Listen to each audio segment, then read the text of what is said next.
Real estate part 4, man. We finna talk about real estate with AI part 4. Oh, I love it.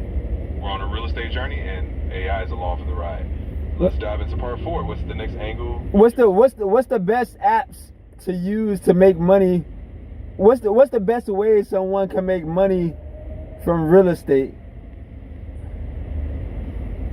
Ooh, that's a great question. I mean, apps like Zillow, Redfin, or even Airbnb can help you find or rent out properties. Long term, you can invest in rental properties, house flipping, or even real estate investment trusts, REITs. Via apps, it depends on your style, hands-on or more passive, but tech definitely makes it easy to manage. What apps show the most detailed information about the real estate market from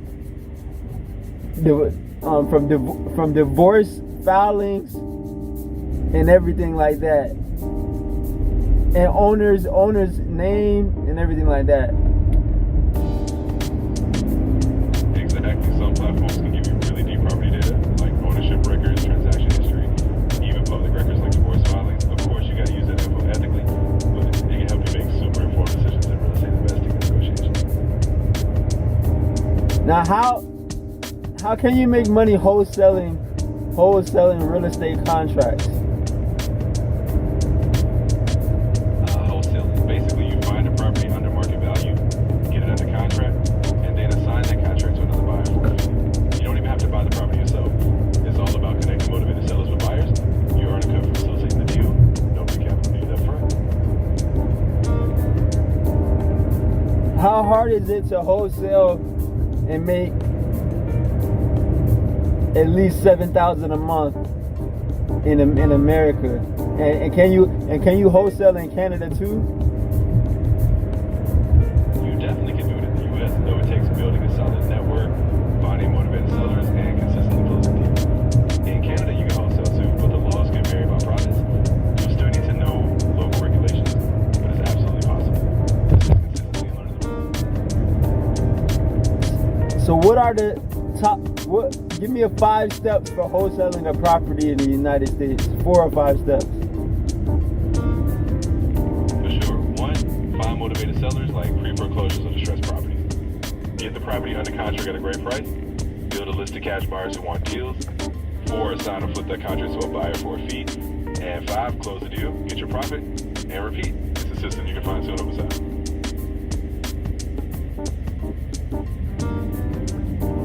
How hard is it to make $10,000 a month doing that? It's definitely achievable, but it takes hustle. You need a steady pipeline of deals and buyers, and it can take time to build trust in a network. Some people ramp up to it quickly, others take a few months to a year. It's all about consistency, learning from each deal, and scaling your process. So not easy, but totally doable with the right effort.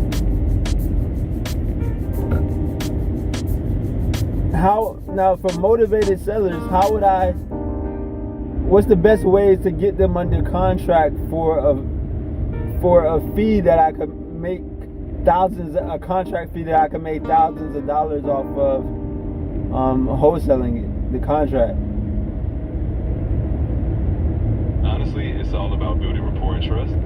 You can offer something they really need, like a quick sale, relieving a financial burden, or avoiding foreclosure. Be transparent, show them how you can close fast, and give them a fair but lower price. If they feel like you're solving a real problem, they'll be more likely to agree, letting you secure that contract. What are the top 5 reasons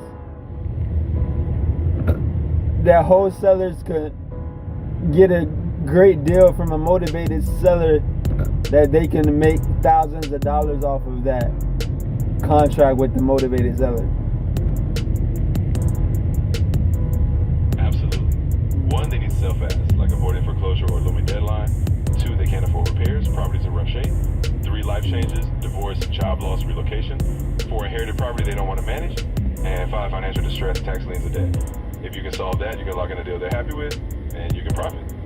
Now, will I be competing with corporate buyers or hedge funds or private equity for these wholesale properties? You definitely might be, especially in hot markets. Big funds have more capital, but you can compete by being super nimble, building personal relationships, and offering fast, hassle-free transactions. You're often filling a niche those big guys can't, solving personal problems fast. So yeah, they're out there, but you can still carve out your own deals. How can I beat out private equity if they're gonna offer way more for the property? And it's all about speed and flexibility. Private equity might offer more cash, but they're slower with all their red tape. If you can close faster with no contingencies and offer a personal touch, sellers might choose you because it reduces their stress. You're providing that human, quick solution that big firms can't replicate.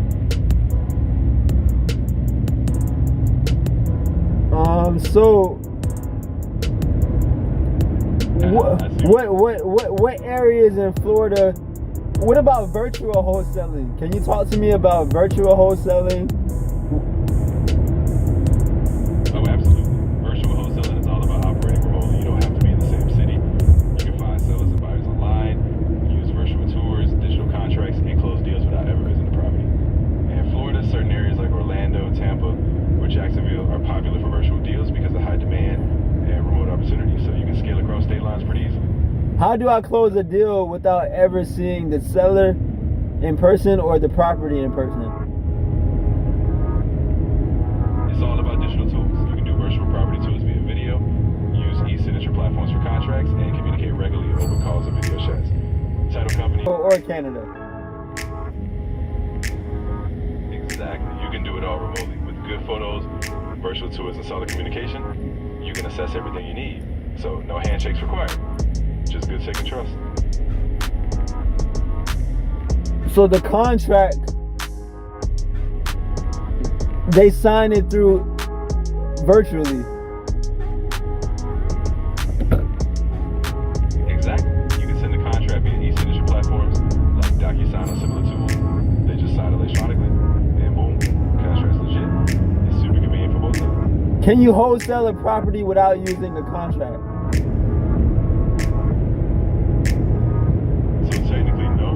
To wholesale, you need that contract to secure the rights to a sign. Without a contract, you don't have a legal claim to the deal. But once the contract is in place, you're all set to assign and flip it. So that contract is your golden ticket. Golden ticket, huh? Exactly. That contract is like your key to the whole deal. Once you got it, you can move that deal along and make that profit happen. It's all about locking it down properly. Yeah, I remember long-term stability.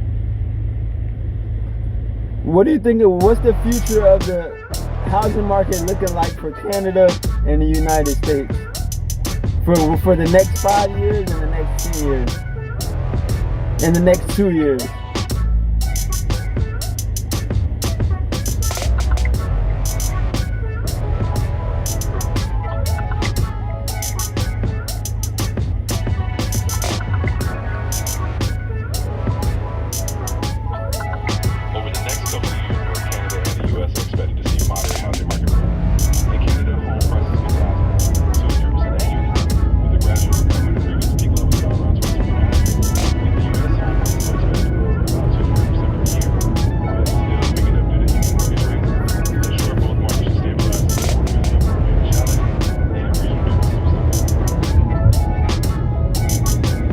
Is this over how many years? That's over the next 5 to 10 years. Short term, say 2 years. Moderate growth. Long term, over 5 to 10 years, you'll likely see steadier, more stable appreciation as the economy adjusts. So it's a gradual process. So, will housing prices in the United States and Canada ever go back down to, let's say, closer to 250,000 or 350,000 for the average property? Yeah, it's pretty unlikely in the current landscape, unless there's some major economic shock or a big surge in supply. Prices set decline with inflation. They might flatten or dip temporarily, but get it back to those lower averages like 250K.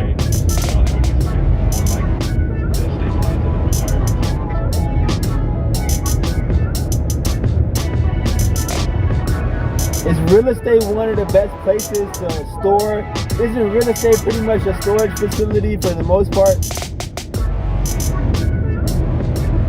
In a way, absolutely. Tangible asset that holds value.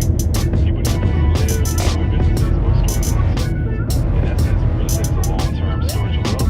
It's just that it can also generate income or appreciation. Kind of a dual purpose asset. Housing and storage value.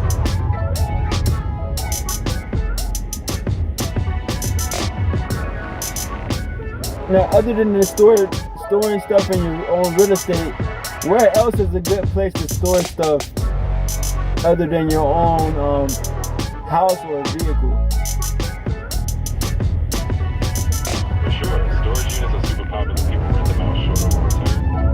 There's also self-storage facilities, warehouses, even things like storage pods, locations, industrial growth, small storage facilities. So whether it's physical or digital, there are plenty of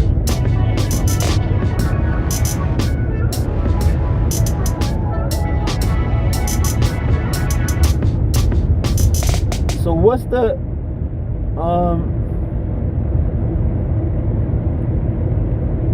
I'm here for it. Whatever your next question is, just throw it out. We can keep rolling. rank the top 19 countries with the highest divorce rates?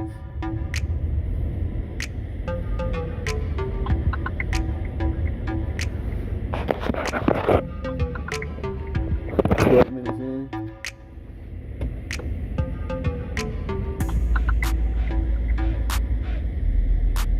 It's real estate part 4.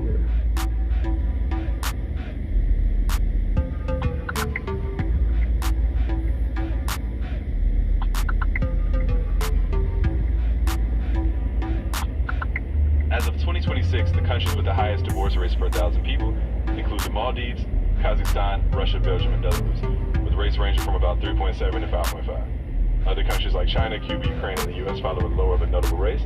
These rates reflect cultural, legal, and economic factors and can shift with changing laws and societal attitudes. For example, China saw a big drop in marriages in recent years, while divorces slightly increased. I thought you was gonna rank the top 19 countries for highest divorce rates.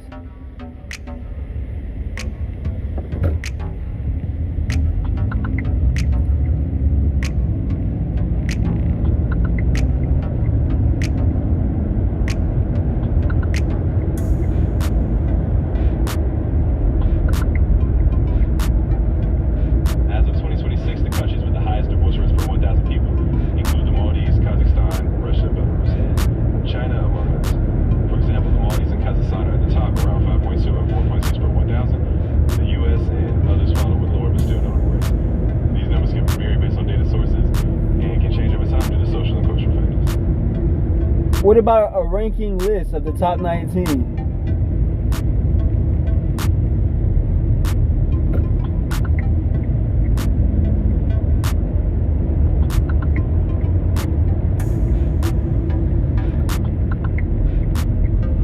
As of 2026, the top 19 countries with the highest divorce rates per 1,000 people include the Maldives, Kazakhstan, Russia, Belarus, and Belgium, among others. For example, the Maldives leads at about 5.5 per 1,000, with the U.S. around 2.7. These rates are based on recent data and can shift over time due to societal and legal changes. Oh, wow. Okay, so let's go to another subject. Not housing. Is it marriage? Marriage, housing. I see what you mean. It's all connected in a way. But I'm totally down to switch gears. Whatever topic you want next, just throw it out and we'll dive in.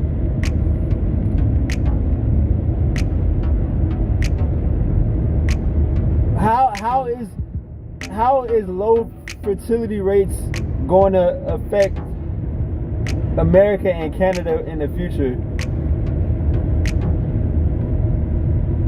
Oh, definitely. Low fertility can lead to an aging population, fewer workers, and a smaller tax base over time. That can put pressure on social services, healthcare, and the economy. Both countries might need immigration or policies to encourage family growth to balance things out in the future.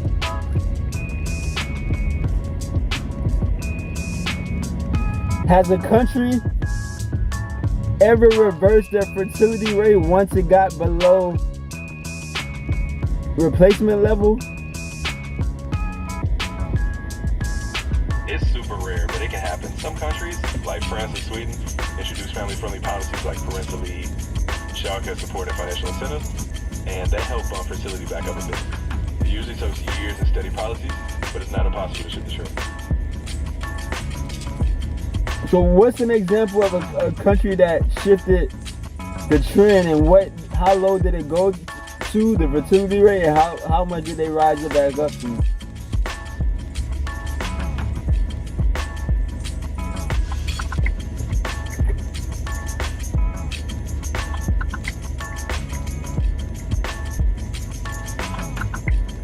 So reversing low fertility can be tough, but some countries have had success. For example, Hungary boosted its rate from about 1.23 up to 1.6 by offering cash incentives, tax breaks, and childcare support. Bulgaria also improved it with paid leave and childcare. China, however, hasn't reversed its trend much, even after ending its one-child policy, showing it's a complex issue that needs a multifaceted solution.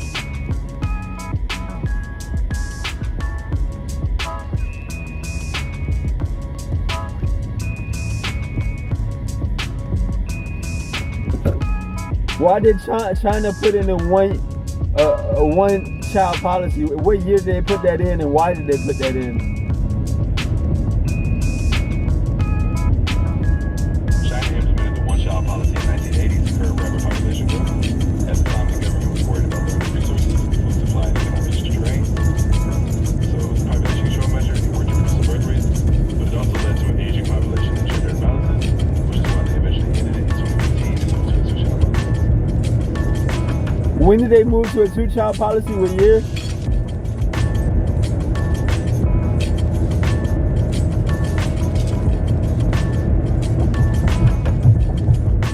You there?